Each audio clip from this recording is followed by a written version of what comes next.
It did not like the birthday stream.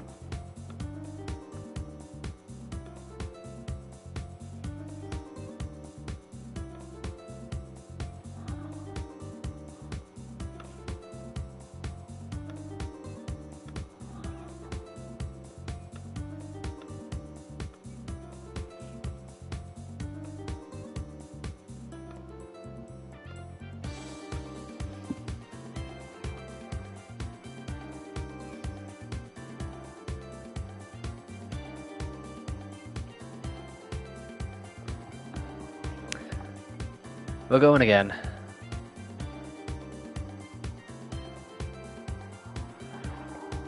Didn't like daily races and I didn't like the birthday stream, so therefore we are going again with neither of them. Let's just get straight into some lobbies, will we? That might work for us better. That's what everybody wants, really.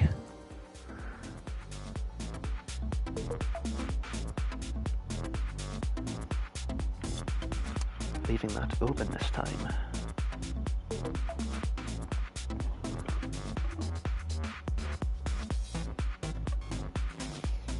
There we go. Alrighty. Try that again, shall we?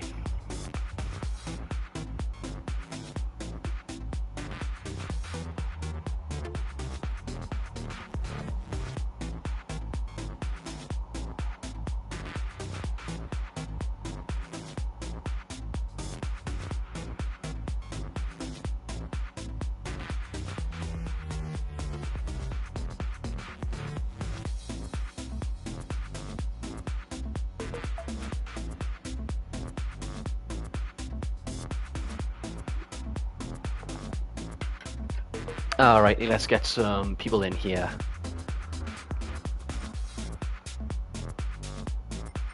Let's load some settings.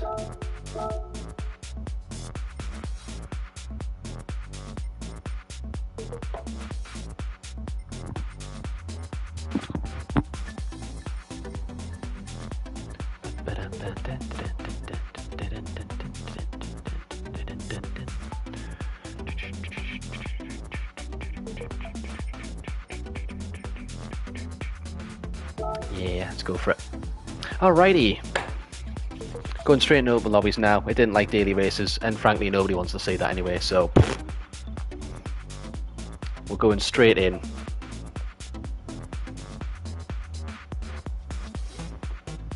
Let's see how quickly we can get people in here.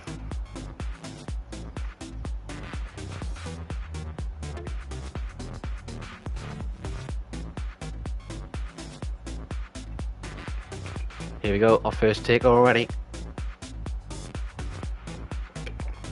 Deuce Thauta.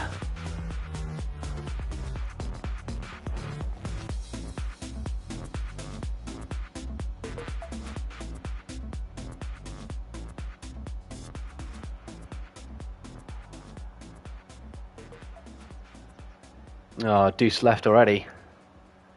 Knappy.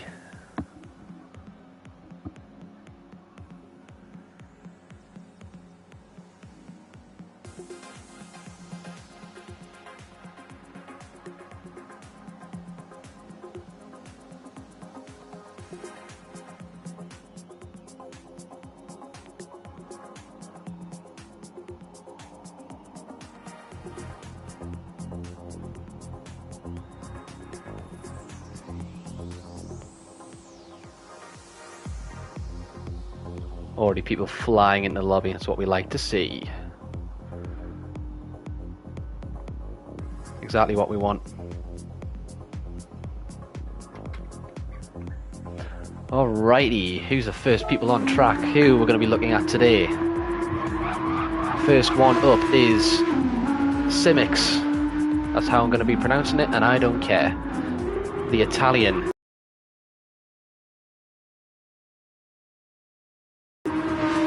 In a lovely blacked out monster livery, I will say. Looking very nice.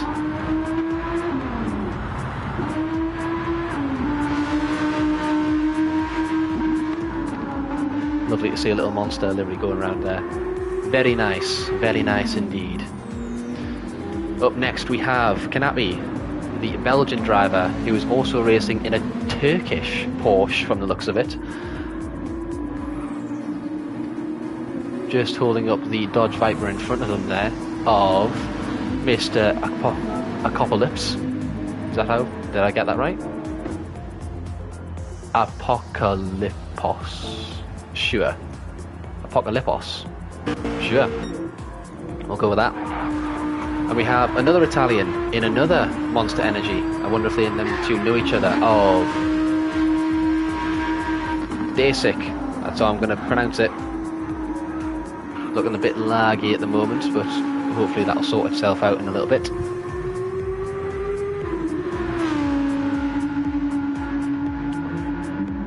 And then we also have Gaz in the Citroen. While since I've seen the Citroen out in local lobbies, but it's a lovely car to see. Weaving about, going down one of the back straights, coming up to the double left-hander before Sector 3.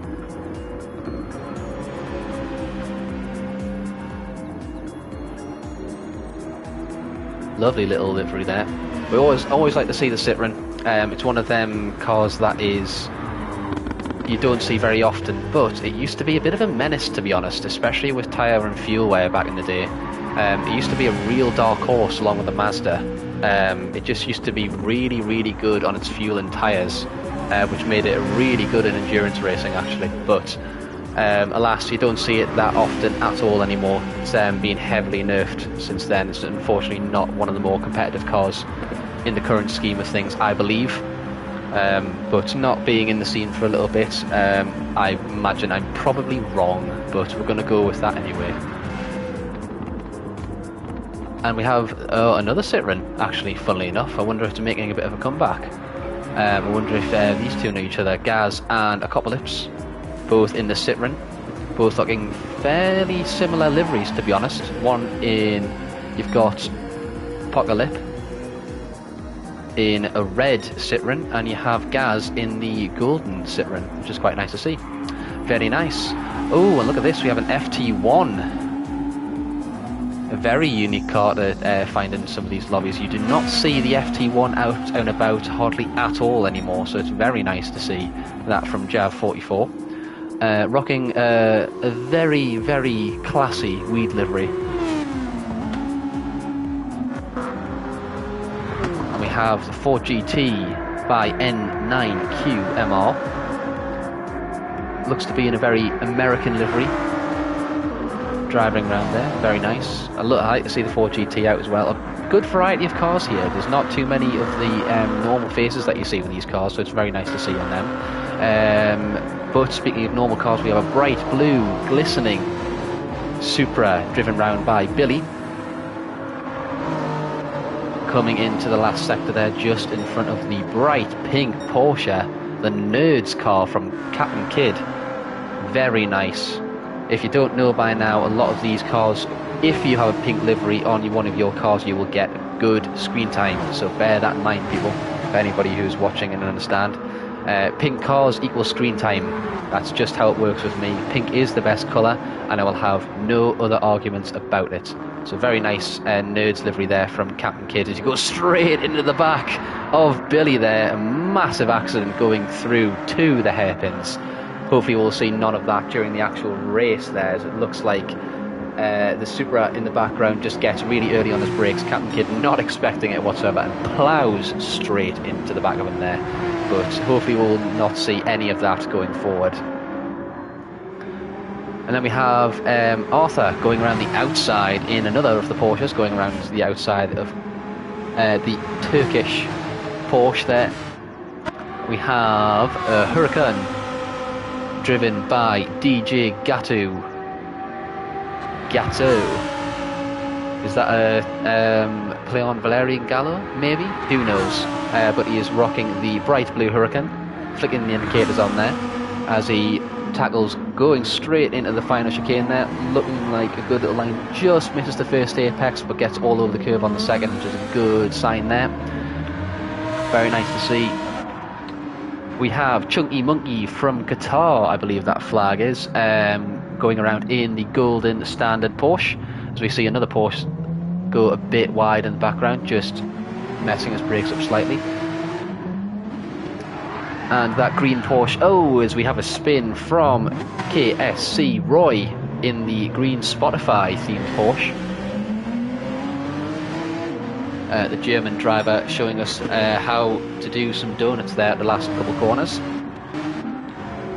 Zero Drive Skill, another Italian joining us this evening in a themed, looks like almost a tournament themed Porsche there. Looks like a sort of cup car livery that's been slapped up on that one. Very nice though. Nice to see a bit of orange in some of these liveries. A lot of Porsches out tonight, I would say, but a lot of different liveries and a lot of different colours, which we like to see. And the final one we have is Matthias Ultramari in another sparkling blue Lamborghini there. Coming through, just finishing, going into the second sector there after dealing with the chicane. There's holding up a couple of cars there behind. And that seems to be the field. Let's see if we've missed out anybody on the grid so far. Does not look like we have. No, doesn't look like we have at the moment. So yeah, very nice to see everybody in here. Got lots of people in the lobby already, which is lovely to see.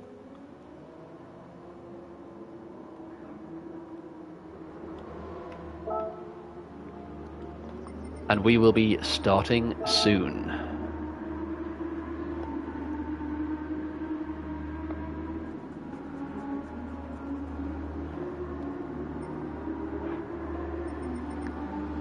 Let's count how many Porsches we've got. We've got 2 Porsches there. You've got 6 Porsches in total out of the field of 15, so over a third of the grid are in the Porsches today. Definitely the favourite car around Spa this time around. But we do have some oddball cars, which I do like to see.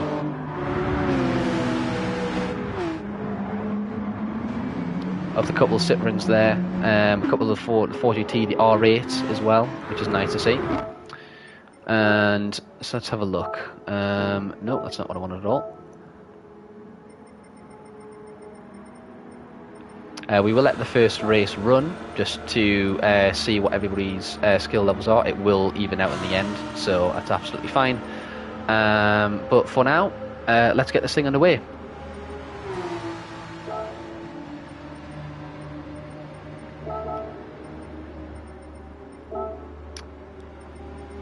Let's start this race.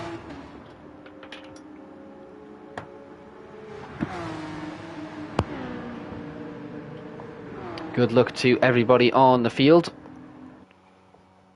Let us make sure that we have a clean and fair race to start the night off. We don't want to have too many mishaps on all this. And of course we are starting on the 24 hours variant layout of this, because why not? It's there, we can use it. So we have Roy on pole, followed by Zero Drive Skill, N9Q, Apocalypse, Matthias, Billy, Gaz, Gatu, Jav, Camp Kid, Kanabi, Arthur, Dasic, Cymex and Chunky Monkey finishing the back, coming around the final. As if how many people can manage the going up Eau Rouge, it looks like there's a big gap back from the front 3, really streaking away there, as we have some carnage at the back, a big group of cars coming through the field here, as we have Billy managing to get a half a second penalty right off the gate, taking just a bit too much speed through that first couple of corners. And let us have a look and see where we are. It looks like we have some moves in the background here. Fairly clean so far as Billy just tries to handle there. Looks like Apocalypse almost goes for a move up the inside there, and Billy goes straight onto the defence as Apocalypse almost goes for a send on the inside of the first hairpin. A little bit of contact on the inside. Apocalypse just manages to squeak through there. A touring car move in the making there from Apocalypse. He's clearly been watching some BECC as he overshoots the corner massively. All 3 of them, oh my god, all of them overshooting the corner massively there.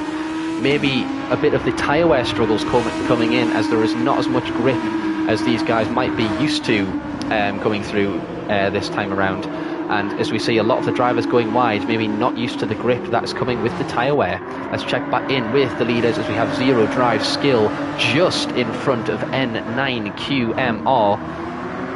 coming around the double right-hander there, coming into the final sector of the race. Will he get a good launch coming up the back straight? Yes, he will. He streaks away from the 4GT on the back straight, out of the slipstream range of that dreaded 0.75 seconds, and streaks away to the final sectors of there. Looks like we've got a crash. Ah, God's sake.